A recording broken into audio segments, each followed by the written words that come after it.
Subscribe कीजिए भक्ति विहार YouTube channel को और देखते रहिए इसी तरह का भक्ति वीडियो।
सब्सक्राइब कीजिए भक्ति बिहार यूट्यूब चैनल को और देखते रहिए इसी तरह का भक्ति वीडियो।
शंकर भगवान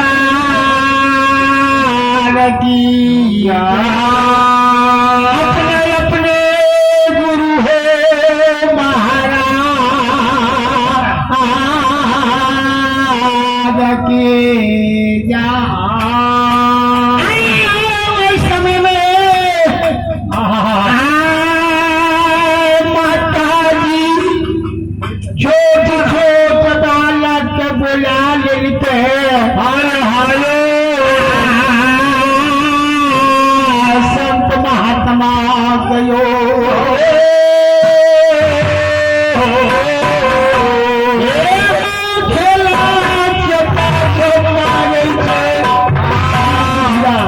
ये बालक निर्बुद्धिया नहीं है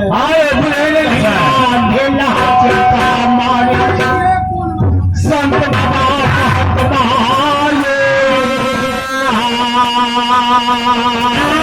पवन सूत हनुमान कल के हे बाबा धर्मराज कलयुग के भगवान आज देखिए सेवक के दरबार में भक्त के लिए सेवा के वास्ते अब हम तो देखिए अपना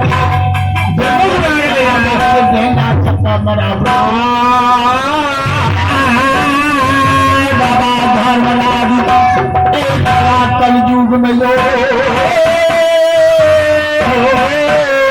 लीलाधारी धर्म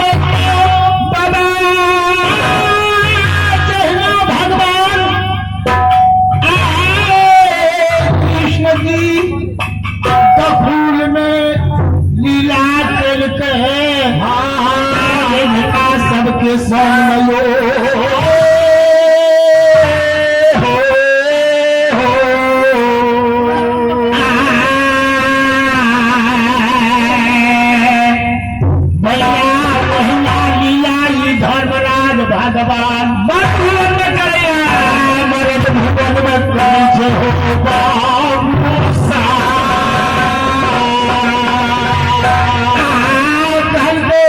महावीर जी पवन सुत हनुमान बोला यही अपना परिया ढेला चपा मरल करल कहे रहना ऐसे बको के चारों भुवन में भरना देवे हो ढेला चपाल करो ना देवे लोग एकरा देख के थूक फेंक देते धर्मराज ये कला कलयुग के भगवान ये भगवान त्रिलोकीनाथ भैया अग्नि के बाण चला दिल सब के ऊपर मार कर कतरा से ये